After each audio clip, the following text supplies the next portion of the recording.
He was labeled public enemy number one, a criminal more famous than Al Capone, Bugsy Siegel, and Bonnie and Clyde. Some claim he was a 20th century Robin Hood figure who would rob banks to feed the poor. Others said he was a menace to society. His legend is one that would continue to grow into a truly extraordinary story that continues to be spoken about to this very day. A story that has spawned several films over the years, including the 2009 film, Public Enemies, starring Johnny Depp. But who was the real man behind the legend? How much of his story is based in fact, and how much of it is fable? Was he truly a man of the people, or a no-good robber turned cold-blooded killer? From his youth to his alleged death, join us as we examine the fascinating story of America's most notorious bank robber, John Dillinger. Born on June 22, 1903, in Indianapolis, Indiana, John Herbert Dillinger was the youngest of two children to John Wilson Dillinger and Mary Ellen Lancaster. Unfortunately, poor little Johnny would have his first experience with death with his mother's tragic passing just before his 4th birthday. His older sister Audrey and her husband would take care of John for several years until his father eventually remarried in 1912. In his early teens, John was noted as being a brilliant student who began to take an interest in baseball. However, his teachers soon took notice of his bewildering personality, as young John would find himself on a treacherous path. He would start skipping school, stealing, and getting into frequent fights. John no longer found interest in furthering his education and would eventually drop out at 16. He intended to strike out on his own as he looked to find independence from his father. John's father was known to have a temper and would reportedly strike young John from time to time, and John now sought to escape that hostile environment. To find his independence, John would first need to find a job, and with most of America's working men were being prepared to fight in World War I, John found work easily. He started a full-time job as a runner for the Indianapolis Board of Trade, and another as an assistant at a machine shop called the Reliance Specialty Company. However, in 1921, Johnny's father sought to put an end to his independence by relocating the family to Mooresville, Indiana, and forcing Johnny to go back to school. Yet this would not change the young John Dillinger, and he would eventually be arrested for auto theft in 1922 after breaking up with his girlfriend. In 1923, Johnny would attempt to escape his legal troubles by joining the Navy, but he would soon be marked a deserter. John was granted a 24-hour leave while his ship was docked in Boston, Massachusetts, and not feeling like the naval life was for him, he left and never returned. Now, 20 years old, John would return to Mooresville, Indiana in 1924. By April of that same year, he was married to 16-year-old Beryl Ethel Hovius. By this time in his life, however, John had a history of being charismatic and something of a heartbreaker, so it came as no surprise that he was far from the perfect husband. John spent most of his time out with his friends, playing baseball and drinking despite the countrywide ban on alcohol thanks to the Prohibition Act. One night in late September 1924, Johnny was out drinking with his friend and ex-convict Ed Singleton. Ed proposes to John that they rob the West End grocery store. John agreed, and they both hid in an alleyway. Ed knew the owner of the store and was aware that the owner would walk home from the store every night, carrying the day's earnings in a bag. The alleyway they were hiding in was along the store owner's route home, and when he neared, they mugged him at gunpoint. Johnny struck the store owner over the head with a machine bolt wrapped in a cloth, and the two men made off with $50. That's just shy of $900 today. This is the moment John Dillinger would begin his journey as a living legend. However, his success was a bitter one as both men were arrested the next day. John was charged with assault, intent to rob, and conspiracy to commit a felony, which would see him given a sentence of 12 years and a $200 fine, 4 times what he made off the robbery of the store owner. Now 21 years old, John Dillinger would be sent to Pendleton Correctional Facility, where he would spend the next 9 years of his life. He would attempt to escape prison after only a month but was soon caught hiding amongst packing supplies. Later, he would attempt 3 more times before the year was out. His time spent in prison would prove to be detrimental to Dillinger's advancement as a criminal and bank robber. He had gained the respect of fellow inmates after his many escape attempts, and he now found himself rubbing elbows with convicts like Homer Van Meter, Russell Clark, and Harry Pete Pierpont, all of whom were experienced bank robbers. As their friendship grew, the warden began to grow more and more weary of Dillinger and his newly kept company. The warden would soon have Homer Van Meter and Harry Pierpont shipped 200 miles away to Indiana State Prison and out of Dillinger's reach. It was soon after that he would receive word that his wife had filed for divorce. With his wife and 2 of his closest friends gone and no hope of escape, Dillinger would spend his time on other activities. He would focus his energy on playing in prison-sanctioned baseball games, with even one game resulting in Indiana's governor, Harry Leslie, commenting that Dillinger should be playing in the major leagues. During his parole hearing, Dillinger was denied due to his early arrival behavior and escape attempts. But seeing a window of opportunity, Dillinger pounced. He asked the judge if he could be transferred to Indiana State Prison, claiming they had a better baseball team he wanted to join. Luckily for Dillinger, Governor Harry Leslie was on the Pendleton board and agreed to Dillinger's transfer, believing baseball would assist in Dillinger's rehabilitation. In the summer of 1929, Dillinger would be reunited with his friends Van Meter and Pierpont at Indiana State Prison, and the 3 men immediately began to scheme about their lives after prison. Their plan was simple. Despite being recently denied parole, Dillinger was still the next of them to have another hearing. They planned to have Dillinger make parole and come back to break them out. He would also befriend one of the greatest robbers of the time, German-American bank robber Herman Lamb. Lamb agreed to partake in any future robberies with Dillinger as long as John and his friends agreed to break Lamb out along with them. They agreed, and as they awaited Dillinger's parole, Lamb would teach the men his famous yet systematic bank robbing strategy known as the Lamb technique. When May of 1933 finally rolled around, Dillinger was a free man. However, the world he had left when he first went to prison had changed. America was now at the height of the Great Depression. Nearly 13 million people were unemployed, 2 million homeless, and crime was at a record high. Dillinger's plans of intended robbery would ultimately be solidified when he found various newspapers celebrating a multitude of robbers like George Machine Gun Kelly, Bonnie and Clyde, Charles Pretty Boy Floyd, and Al Capone, all as heroes. Dillinger returned to Morrisville with a small group of Pierpont's men and immediately went to work putting his new knowledge into practice. He began robbing banks using the Lamb technique. He would stake out his locations before finally committing the heist, getting to know the intimate workings of the bank by imitating different officials. One witness would say, "They identified themselves as being officials of the NRA in Washington.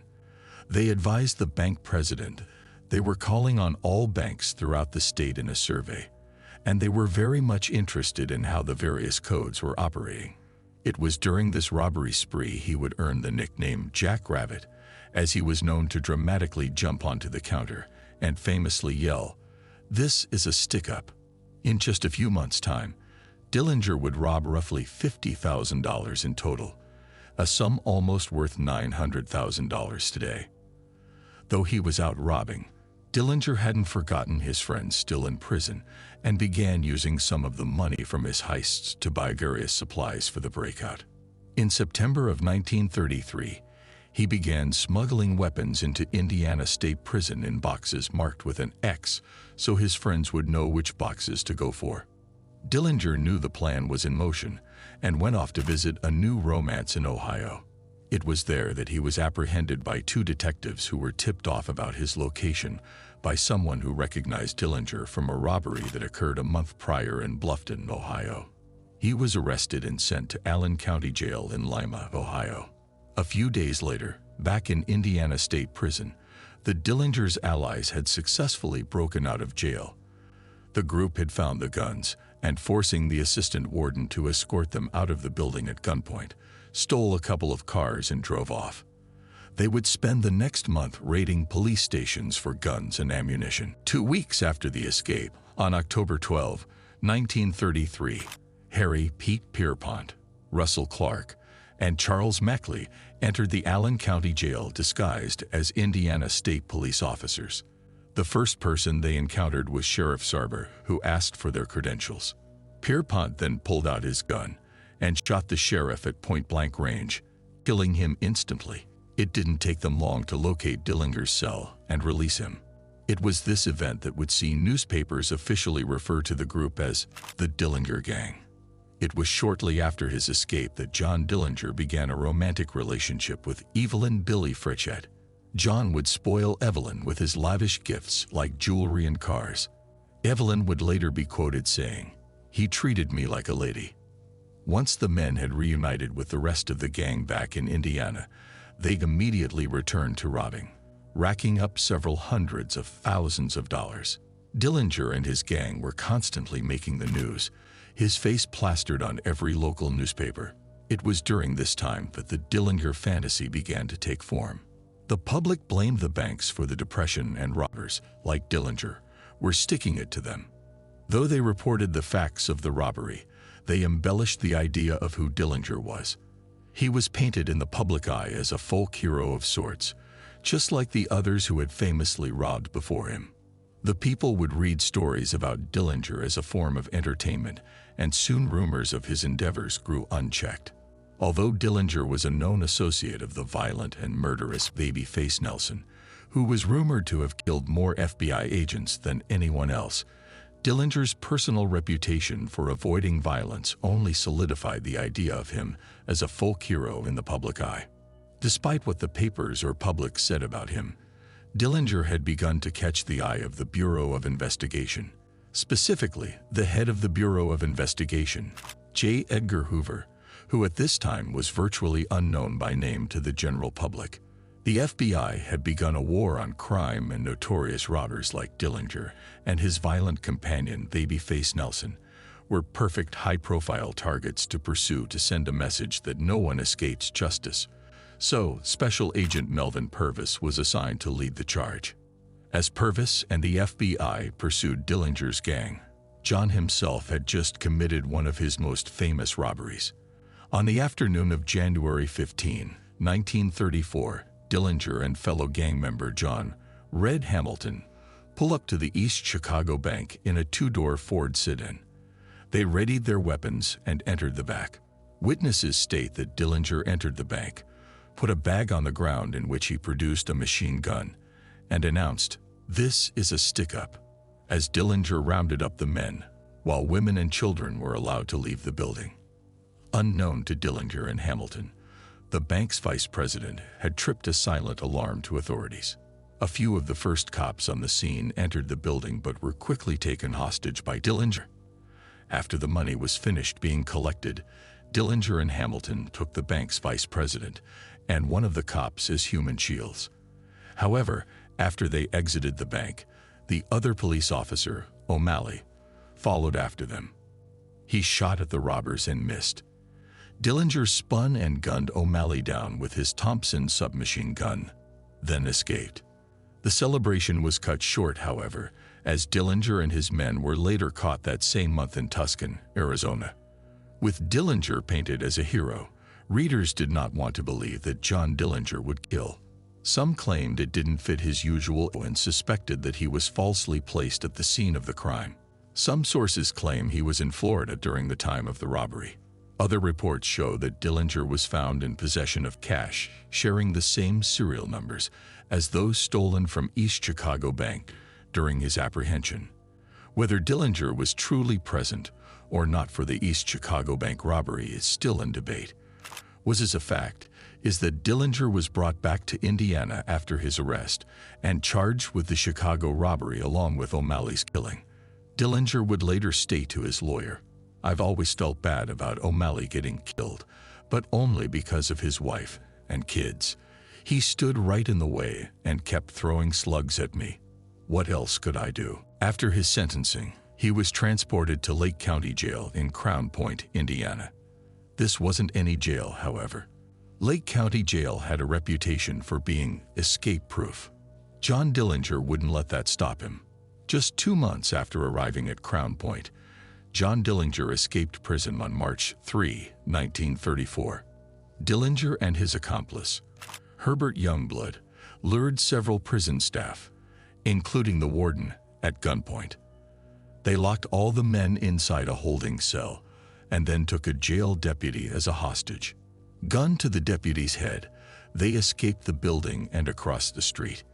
In a nearby car lot, they broke into the sheriff's car and sped away, tossing the deputy out of the moving car once they had felt there was enough distance between them and the jail. John Dillinger had just escaped the inescapable. Once word got out of Dillinger's escape, the Bureau of Investigation had a nationwide manhunt in place. What is most fascinating about Dillinger's escape is that he was able to do it without killing a single soul. Not a single shot was fired from his pistol during the breakout. But where did Dillinger get the pistol to begin with? Was it smuggled in by some fellow gang members from the outside, as Dillinger had done for them? Official reports show that the gun Dillinger used in his escape was actually a fake. It was nothing more than a piece of wood that Dillinger had carved and painted with shoe polish to resemble a lifelike pistol. Shortly after his escape, Dillinger met back up with his sweetheart, Evelyn Fritchett. Afterward, they would make their way to Street Paul and take up residence at the Lincoln Court Apartments under the alias Mr. and Mrs. Hellman. After eventually meeting back up with fellow gang members Van Meter, Babyface Nelson, Eddie Green, and Tommy Carroll, Dillinger and his men began robbing again over the next few weeks. Then, on March 30, 1934, the manager of the Lincoln Court Apartments in Street Paul reported 2 suspicious tenants, Mr. and Mrs. Hellman, to authorities. The FBI began a surveillance of the apartment. The next day, FBI agent and a local police officer knocked on the door of the apartment. Mrs. Hellman opened the door, and the FBI agent quickly recognized her as Evelyn Fritchett. But before he could arrest her, she quickly slammed the door shut. Suddenly, the door of the Hellman apartment flew open, and a machine gun began blasting bullets into the hallway. Dillinger and Evelyn Fritchett attempted to flee under cover of the machine gun fire, and while they did escape, Dillinger was shot in the shoulder. The duo rendezvoused with the rest of the gang at Green's apartment. Dillinger was treated for his wound, and once he was healthy enough to travel, Dillinger and Fritchett traveled back to Mooresville, where they would enjoy a Sunday dinner with Dillinger's family. Meanwhile, agents had located Eddie Green, and on April 3, 1934, he was shot by agents when he attempted to draw a gun on them. He died 8 days later in the hospital from his wounds. After that, they headed to Chicago, where Fritchett was arrested by special agents on April 9, 1934. Dillinger, on the other hand, eluded law enforcement once again. Dillinger and Van Meter were apparently across the street during the arrest. Dillinger wanted to attempt to save Fritchett, but Van Meter advised against it. So, the men turned tail and fled. Fritchett would spend the next 2 years at the Federal Correctional Farm in Milan, Michigan. Dillinger and his men would head to a little vacation lodge called Little Bohemia in Wisconsin from their pursuers. Once again, Dillinger would be recognized, this time by the lodge's owner. He desperately tried to reason with him, but the owner wasn't having it. Soon, the owner's wife was able to get word to the FBI. It wasn't long after that special agent in charge, Melvin Purvis, and several FBI agents were making their way to Wisconsin. As Purvis and the agents arrived at the lodge, they soon learned their original plan for a full assault was no longer possible, as the lodge was having a busy night. The parking lot and grounds were full of innocent pedestrians. After taking note of the amount of people, the agents spotted a suspicious car blaring loud music. They commanded the driver to stop, but the music was too loud. When the driver continued to drive, unaware of the agents' commands, the agents opened fire on the vehicle. Once the smoke cleared, they realized their mistake. They had gunned down an innocent vacationer and wounded 2 other bystanders in the barrage. During the chaos of the shooting, Dillinger and his men were able to sneak out of the back of the building and escape in some stolen vehicles. After Frichette's arrest, Dillinger was growing more and more paranoid that he was easily recognized due to his celebrity-like status in the papers and newly posted wanted posters. Dillinger got the idea to disguise himself with the use of plastic surgery. Through his acquaintances Louis Pickett and Art O'Leary, both Dillinger and Van Meter agreed to have plastic surgery performed on them by one Dr. Wilhelm Lozer on May 27, 1934, at the home of Pickett's longtime friend, 67-year-old James Probasco. Once in surgery, Dr. Lozer removed several moles from Dillinger's facial region, as well as performed work on his nose and chin. Additional work was later done on both men to attempt to remove or obscure the tips of their fingerprints using a mixture of nitric and hydrochloric acid. With his surgery complete, he took the alias Jimmy Lawrence. By his 31st birthday, on June 22, 1934, John Dillinger was declared America's first ever public enemy #1 by the FBI. The following day, the federal government promised a $20,000 reward for his capture, a little more than $400,000 today. By this time in his career, Dillinger had become a very rich man himself, with some accounts estimating his total take to be around $500,000, translating to roughly $11 million today. Though he had enormous wealth, Dillinger had his eye on one more score. On June 30th, 1934, Dillinger gathered the remaining members of his gang, Babyface Nelson, Van Meter, and an unknown accomplice. The 4 men stormed Merchants National Bank in South Bend, Indiana. Seemingly, just as quickly as the men had started the robbery, the police arrived. The first officer to arrive was gunned down by Van Meter. Babyface was then shot by a Good Samaritan, a local jeweler who heard the commotion. Unfortunately for him, Babyface was wearing a bulletproof vest. Dillinger and his group snatched a few hostages and began their escape, making away with nearly $30,000, which would equate today to $680,000. Several bystanders were either injured or killed during the heist. Dillinger would later find an apartment with his newest romantic partner, Rita Polly Hamilton, in Chicago, where Dillinger intended to lay low indefinitely. Dillinger had met Hamilton at a local nightclub where he introduced himself under his alias Jimmy Lawrence. Hamilton had no idea her new boyfriend was a notorious bank robber. During their time in the city, they became friendly with a local named Anna Sage, who Hamilton used to work as a prostitute. However, Sage recognized Dillinger and privately came up with a plan. Anna Sage was a Romanian immigrant under threat of deportation, but if she could relay her new discovery to the feds, maybe she would be allowed to stay in the United States.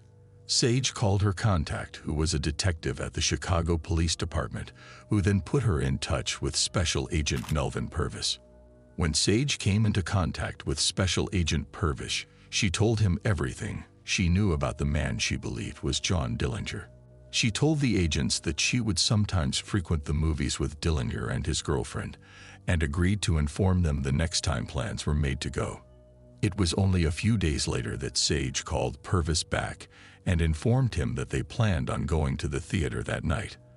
However, she wasn't sure which movie they would be going to, and she told them of the 2 possible locations, the Marlboro Theater or Biograph Theater. She told Purvis she intended to wear a bright red dress so she could be easily identified at the correct location. That night, July 22, 1934, Purvis organized 2 groups of agents to stake out each theater. Purvis was waiting across from the Biograph Theater, and at 8:30 p.m., he spotted Anna Sage in a bright red dress, walking alongside Hamilton and Dillinger. They were seeing a crime drama called Manhattan Melodrama, starring Clark Gable. Purvis and his men waited patiently for the movie to end, and when it finally did, Purvis lit a cigar, signaling to his men in the other vehicles. As the trio exited the theater, Dillinger could sense something was off. He pushed his way past his female companions and began to make a break for it as agents moved in. Surrender demands we ordered, and Dillinger responded by pulling out his gun and turning down an alley to make his escape. Unfortunately for Dillinger, the alley was closed off by authorities. The pursuing agents fired at Dillinger, hitting him 3 times. The shot that killed him entered the back of his neck, severed his spinal cord, and exited just under his right eye.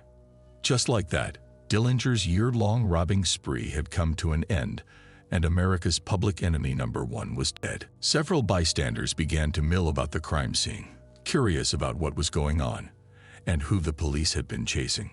When rumors spread that the officers killed the legendary John Dillinger, they began swarming the body, dipping cloths and newspaper into the forming pool of blood around Dillinger's body as keepsakes. Dillinger's family buried him on July 25, 1934, at Crown Hill Cemetery in Indianapolis.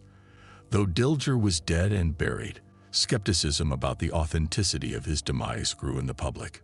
Some suspected that the man who was gunned down outside the Biograph Theater that night was actually a fall guy, allowing the FBI to officially call off what had been proving to be an embarrassing manhunt.